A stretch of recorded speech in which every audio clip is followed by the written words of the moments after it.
Deus. E essa espada, Deus seja louvado. A paz do Senhor, irmãos. Quando nós iniciamos esse culto lendo Romanos capítulo 11, eu quero que você repita comigo com toda a força da sua alma o versículo 36. Eu vou dizer as partes e você repete, por favor, com toda a força do seu coração. Porque dele, com força, porque dele, e por ele, e para ele, são todas as coisas. Glória, pois, a ele, eternamente. Amém. Glória ao Senhor em nome de Jesus.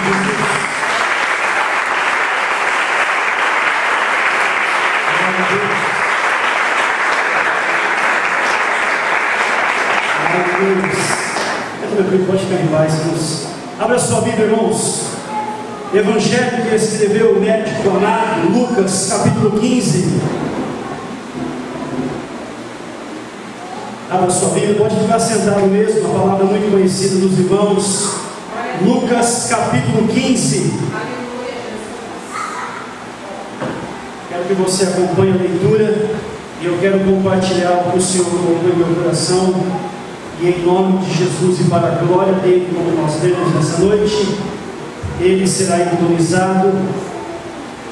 E tudo que acontecer aqui, nós vamos atribuir a ele toda a honra e toda a glória, em nome de Jesus. Lucas capítulo 15, a partir do versículo de número 11, é a parábola do filho pródigo. E eu quero dizer para você, em nome de Jesus, e você vai entender isso, que todos nós temos um pouco de filho pródigo. Todos nós temos um pouquinho. Todos nós somos, ou seremos, se você não foi, prepare-se porque você será um dia, mais cedo ou mais tarde, um pouco de alguém pródigo. Porque a palavra pródigo significa gastador, esbanjador, perdulário, ou aquele que gasta mais do que o necessário. Então, em nome de Jesus, tenho certeza que você tem a mente de Cristo. Você vai entender o que o Senhor quer falar conosco nessa noite, para a glória dele. Eu vou ler, eu preciso ler toda a parábola, irmãos, para que nós entendamos a história, apesar de ser muito conhecida. Diz a palavra do Senhor, Lucas capítulo 15, versículo 11. E disse: certo homem tinha 2 filhos, e o mais moço deles disse ao pai: pai, dá-me a parte da fazenda que me pertence. E ele repartiu por eles a fazenda. E poucos dias depois, o filho mais novo, ajuntando tudo, partiu para uma terra longínqua, e ali desperdiçou a sua fazenda, vivendo dissolutamente. E havendo ele gastado tudo, houve naquela terra uma grande fome, e começou a padecer necessidades. E foi e chegou-se a um dos cidadãos daquela terra, o qual o mandou para os seus campos a apacentar porcos. E desejava encher o seu estômago com as bolotas que os porcos comiam, e ninguém lhe dava nada. E caindo em si disse: quantos trabalhadores de meu pai têm abundância de pão, e eu aqui pereço de fome? Levantar-me-ei e irei ter com meu pai, e dir-lhe-ei: pai, pequei contra o céu e perante ti, já não sou digno de ser chamado teu filho, faze-me como um dos teus trabalhadores. E levantando-se, foi para o seu pai, e quando ainda estava longe, viu o seu pai, e se moveu de íntima compaixão, e correndo, lançou-se ao seu pescoço e o beijou. E o filho lhe disse: pai, peguei contra o céu e perante ti, e já não sou digno de ser chamado teu filho. Mas o pai disse aos seus servos: trazei depressa a melhor roupa, e vesti-lhe, e ponde-lhe um anel na mão, e sandálias nos pés. E trazei o bezerro cevado, e matai-o, e comamos e alegramos, porque este meu filho estava morto e reviveu, tinha-se perdido e foi achado. E começaram a alegrar-se. E o seu filho mais velho estava no campo, e quando veio e chegou perto da casa, ouviu a música e as danças. Estava havendo um baile para a glória de Deus naquele lugar. E chamando um dos seus servos, perguntou-lhe o que era aquilo. E ele lhe disse: veio teu irmão e teu pai matou o bezerro cevado, porque o recebeu são e salvo. Mas ele se indignou e não queria entrar. E saindo o pai, estava com ele. Mas respondendo ele, disse ao pai: eis que te sigo há tantos anos, pai, sem nunca transgredir o teu mandamento, e nunca me deste um cabrito para alegar com os meus amigos. Vindo, porém, este teu filho, que desperdiçou toda a tua fazenda com as meretrizes, mataste no bezerro cevado.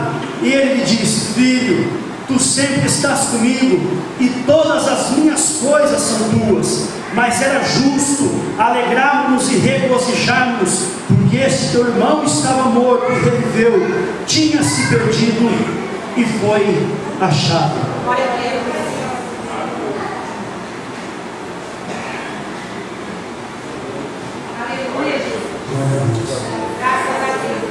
Que Deus nessa noite nos ajude a entendermos a sua palavra, em nome de Jesus Cristo.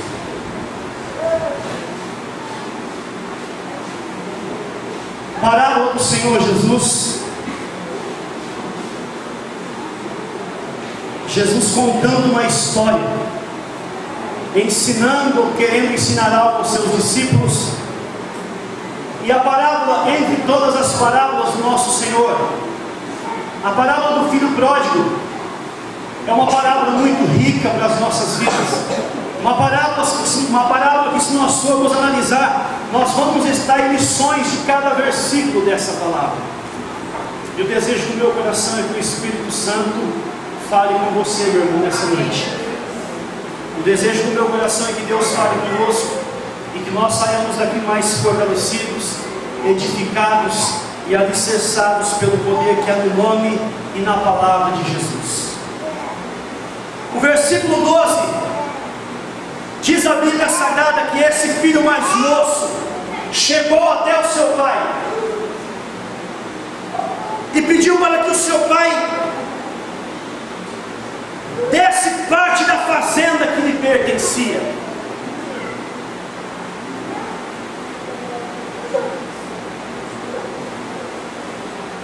Pai, eu quero parte da fazenda, querido. A Bíblia diz que aquele homem tinha 2 filhos. O que tomou a iniciativa, irmão Diácono Reginaldo, de pedir parte da sua herança foi o mais novo.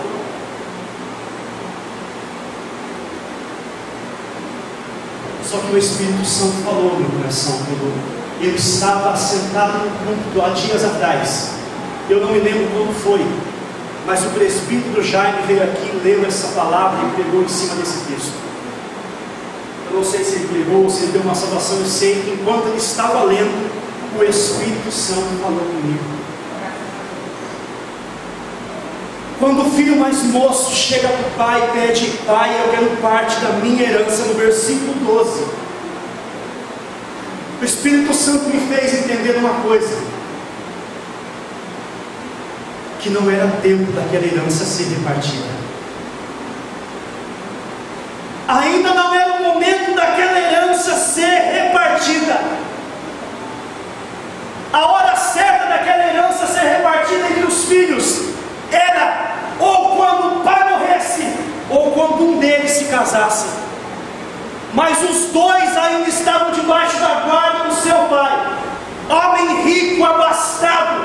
E agora o mais novo chega: não importa, eu não sei se é um tempo ou se não é, eu quero parte da minha herança. E é interessante o que o Espírito fala aí no coração. A Bíblia